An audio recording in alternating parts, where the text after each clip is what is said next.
ESPN and many other Disney-owned cable channels suddenly went silent for so many customers all across North America. Meanwhile, Sage Steele, a former personality who was on ESPN quite a bit, she is not silent at all. In fact, she's talking about the devious nature of Disney and how she won a settlement. Now she's got her free speech back and she's using it. And folks, we may think that those customers out there who are losing out on college football time, they're going to use their first speech as well. It all is adding up to a very dismal day for Disney as their stock continues to drop.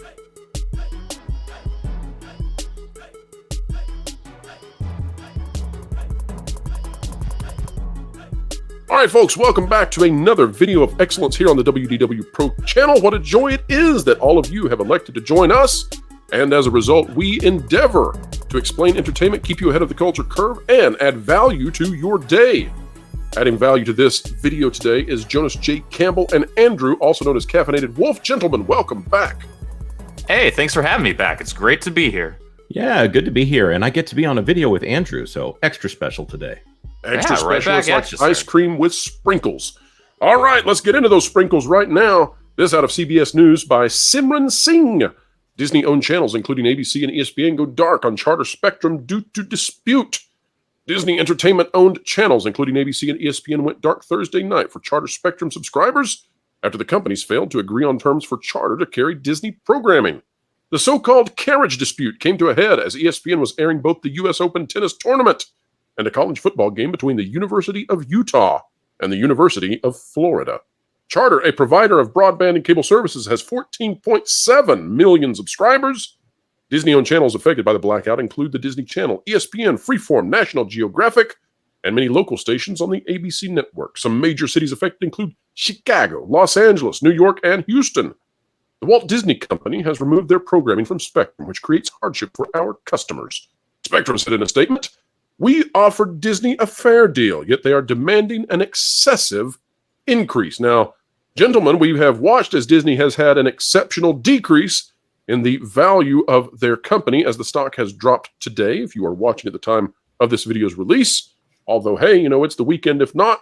Jonas, talk to us a little bit about the details of the stock drop as well as what's on the line for Disney when it comes to this holdout with Charter. Walk us through it, please. All right. So last Thursday, as the recording of this video, we watched what we thought was the bottom fall out of the Disney stock, and it went below $85, landing on $82.43. I think was the new 9-year low for the company. And today, the new low, as of about 9:30 this morning, is $80.53. Now it is back up to $81.90 while we're recording this, which is oh my goodness, that is a horrible statement to say that it is. We're now tickling down at the 80 mark. It could drop into the 70s next week at this rate. We don't know what will happen. Right, and not financial advice, as we often like to repeat here. We are not advising anyone to bet on the stability of the Walt Disney Company stock in either direction. So yeah, they're not doing very well. Finance wise, and they need those numbers up. They need the stock value to go up as they try to get more leverage for this very large exchange that they're going to be paying. We're guessing about $23 billion to Comcast in exchange for 1/3 of Hulu that Disney already controls but has yet to pay for. Which may be some kind of indicator as to why Disney would be attempting to get as much money as they possibly can right now. But this has backfired spectacularly. Andrew, any thoughts on this situation right now with so many subscribers to a major cable network across America losing access to Disney channels? Well, I mean, on the one hand, that would suck. However, if you look at a lot of the numbers for a lot of the stuff that Disney Plus has been putting out lately, nobody's watching it anyway. So yeah, that's a great point. Where's the real loss there? Well, now the real loss seems to be the fact that this is happening at the same time that college football is ramping up. Jonas, you've got some, shall we say, I don't want to say inside information, but I might. You've got some special information, and we'll put the prior in quotes. But walk us through perhaps how much money is being lost and what Disney will have to do as a result of this tactic. Well, there's two aspects here that we need to consider. Based on the comments from Spectrum. Now, the general statement to subscribers to Spectrum were released by Charter, saying we offered a fair deal, and Disney wants an excessive increase. Of course, that sounds very interesting in the light of the writers' strike that's going on right now, because the words "fair deal" seem to be very important in Disney's public perception. Jonas, right in all fairness, because you are talking about needing to be fair, let's be fair to Disney. Let's give their statement, then I'll let you continue. Here's what Disney has said back to Spectrum. Disney Entertainment has successful deals in place with pay TV providers of all types and sizes across the country, and the rates and terms we are seeking in this renewal are driven by the marketplace. Not sure what that means. We are committed to reaching a mutually agreed upon resolution with Charter, and we urge them to work with us to minimize the disruption to their customers. That is the message out of Disney. Now, Jonas, continue on. Yeah, to give some light to anyone who doesn't understand what all is being blacked out here, there are 19 channels on Spectrum right now that are being blacked out. 8 of those represent ESPN and the ESPN family of channels. ESPN the Ocho, I believe, is included in that. I suppose if the Longhorn Network is the Ocho, yes, absolutely. There's 3 FX channels, 1 Freeform, which used to be ABC Family, which used to be the Family Channel. National Geographic's 3 channels, 4 Disney branded, Disney Channel, Disney Junior, Disney XD, and then 1 called Baby TV, which just disturbs me to no end. That Disney. Andrew, you ever watched Baby TV before? I can't with honesty say that I have. Me neither. I didn't know it even existed. I assume it's something like an off-brand Teletubbies 24/7. But continue, Jonas. Continue. Well, not to go too deep into the numbers here, but Spectrum is saying that only 25% of their cable subscribers watch any Disney content at all, including those ESPN channels. Which Ouch. I would say, considering the case that we've been making, we've all felt that if ESPN isn't there, then that means the bottom falls out of their network. So if only 25% of their customers watch these channels, that would seem to indicate that Charter at least believes that they have the leverage and Disney does not.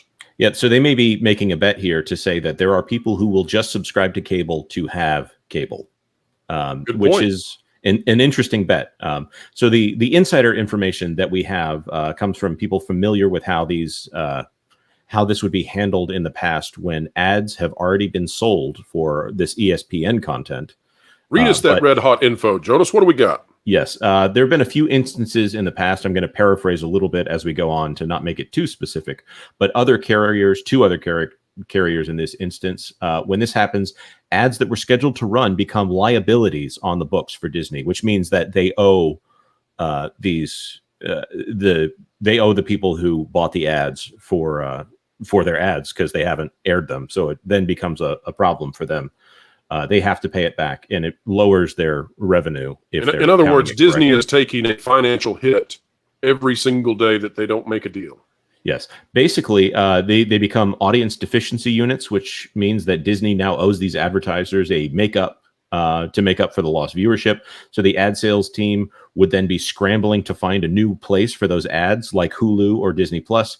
But the problem is the ad sales for Hulu and Disney Plus are not the same as the ad sales for college football in the United States. Not even generally close, speaking. Yeah. And just to add to it, a lot of people have access to ESPN through the app because they have a cable login, one of those logins where you have a cable subscription and therefore you're allowed to watch it through the app.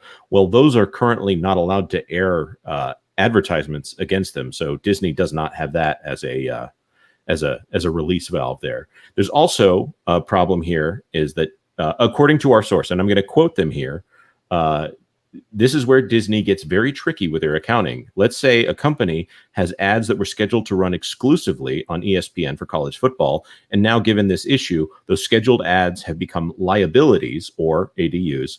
And if there's no inventory left, which means spaces for them once they make up for this, if there's no inventory left for them to be given that ad spot, and there's like a new show on Hulu the next quarter with available spots, they will count that ADU in the next quarter as revenue in that quarter, even though they have already counted it as revenue in the current quarter.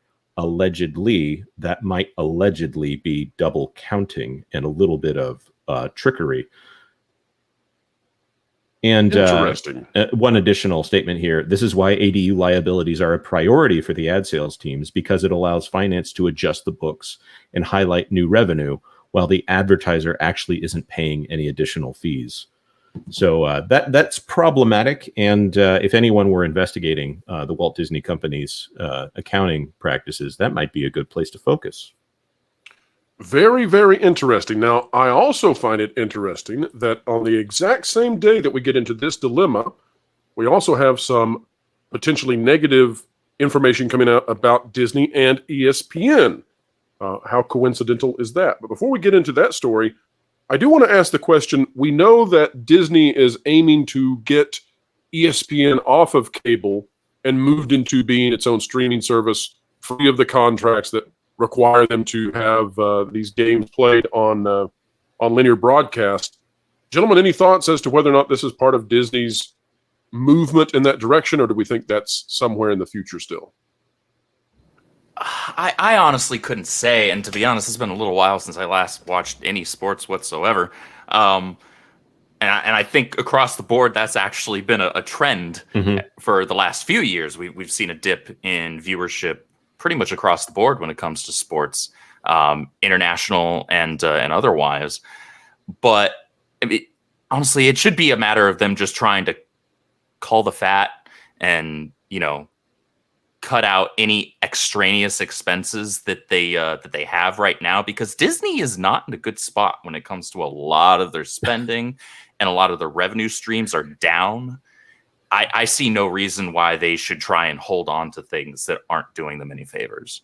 Well, that's the truth. Jonas, any thoughts on that? Yeah, you make a very good point, Andrew. One of the headlines that I've seen recently is that Disney is considering putting ESPN content into theaters. And with this recent Taylor Swift situation, which is fascinating, they're selling $20 movie theater admissions to see the Taylor Swift Eras tour. Eras. That sounds like the more likely word there. You sure that's not a Greek rap of some sort? I've heard of a euro before.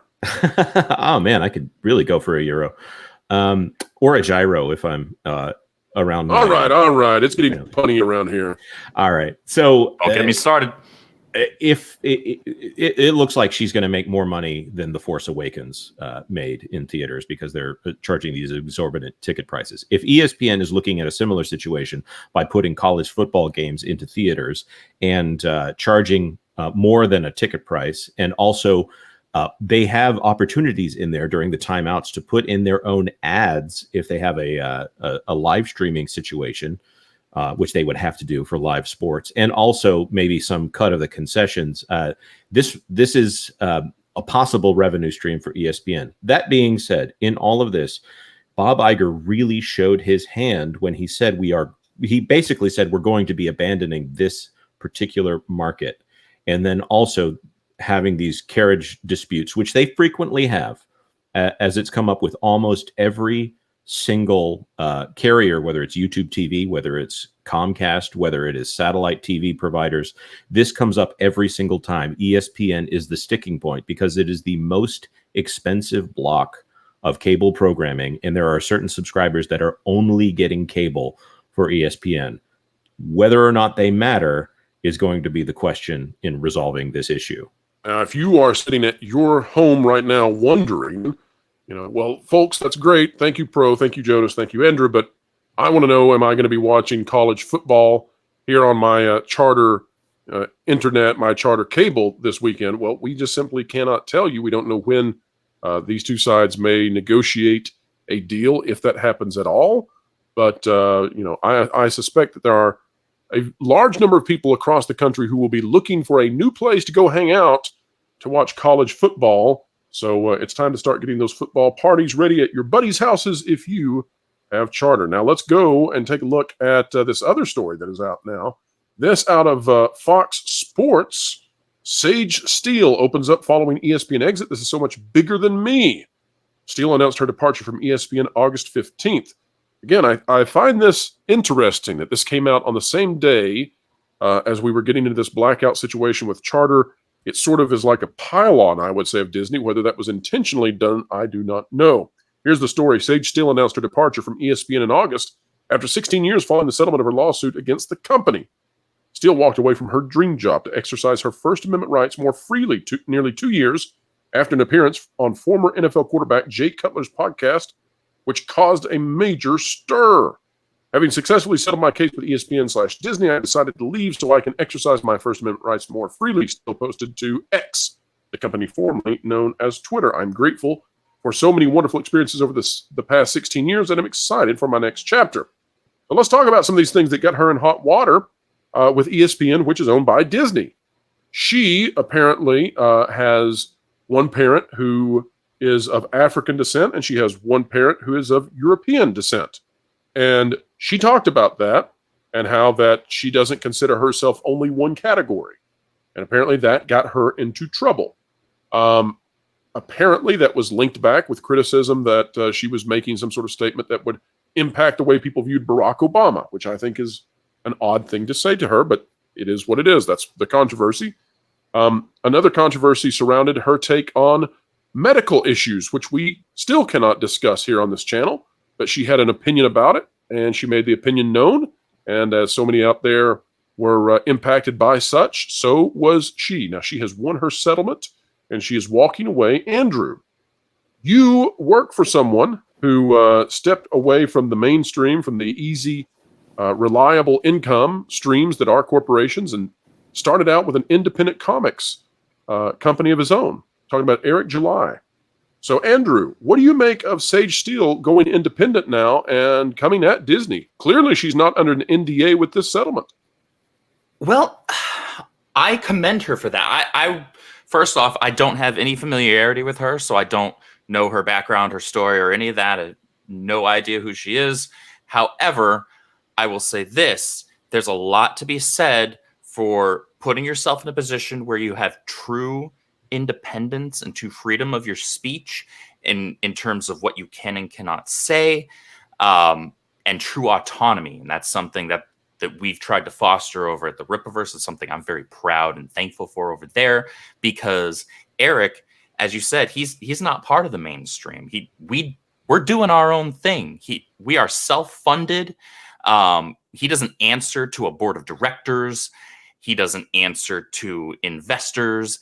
He answers to himself and himself alone. He doesn't care if I call some nutcase on Twitter a muggle and they try and cancel me. True story, has happened. He's just going to make fun of them for getting upset over me calling them a muggle. Please, on this channel, we prefer the term nomad.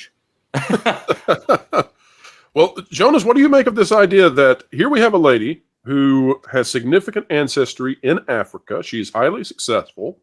She is on the court. She's on the field. She is interviewing the players. And despite all of that, despite her amazing tenure at ESPN, it's not good enough, because ESPN and Disney have moved so far in a particular direction that her giving her own description of her racial background according to the values in which she holds is not pristine enough for this company any longer. What do you make of it? Yes, I do see a pattern here, of course, with this woman, Sage Steele, and I'm not familiar with her qualifications, but if she's spoken out against the Obama administration and lost her job, and also there are people in the that have been related to the current administration, the Biden administration, that are getting high-level positions in media relations for the Walt Disney Company, it does seem to indicate that there's a pattern here. It seems to me that ESPN is really taking it on the chin, whether it is external or internal. Many people can't watch it, and many people can't stomach anymore because of the kind of things that are happening to individuals such as Sage Steele. However, we have watched this happen all over the country, all over the world over the past few years, where people have been targeted for just expressing their opinions, and we hope that that ceases at some point. Disagree, folks, but disagree respectfully and kindly, and remember that each person that you come across is of divine worth and value. Well, it has been a great pleasure to have both of you on. Jonas, where can we find you on this great, big, beautiful web? Well, you can find me here on this channel because things keep happening and we keep reporting on them. I'm also, of course, on the Pro Show on Thursdays, 5 to 7 p.m. Eastern Time. Sometimes I show up on the Valiant Renegade Show on Sundays, live at 5 if you're Central Time. And I have my own channel where I go through all of the spicy content that they've been putting into children's programming over there at companies like the Walt Disney Company. Or very soon, I'll be appearing on That Park Place, a new YouTube channel where we do quick run-throughs of 5 to 6 very important news stories so that you can stay up to date and steal a little bit here, keep you ahead of the culture curve. There you go. And Andrew, other than the Rippaverse, where can we find you? Hey, you can find me on Twitter and Twitch. I'm Caffeinated Wolf, and you can find me every Tuesday night at 8 p.m. Central as the co-host of the High Council over on WCBS. Awesome. Well, folks, the conversation here has come to a close, but it's commentary time. Drop a comment down below. Tell us what you're thinking. We cover your comments. We care about what's on your mind. Like, share, subscribe, and when you click it, you stick it to the algorithms. It's the notification bell. Now, Andrew, as we get ready to exit, care to have the ISOM number 2 animation trailer play? Let's do it. All right, folks, in that case, wherever you are and whatever you're doing, keep learning, keep growing, and keep having fun.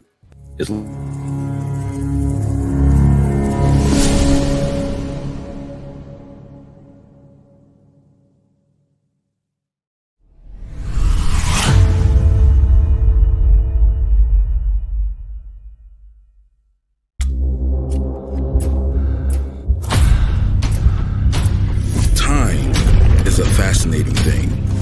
We often like to think of it as something that just is. But too many people let the past determine who they are.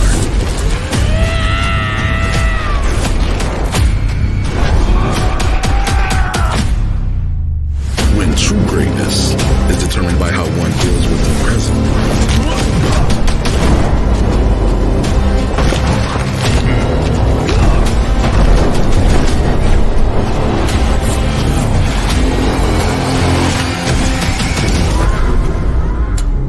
So if I'm helping you, I have one condition. Yeah. No more quitting. Time is a gift, Isa. What are you gonna do with yours?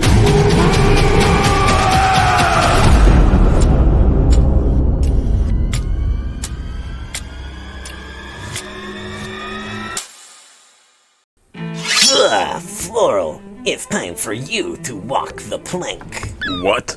Why? Cuz you haven't subscribed to WDW Pro yet.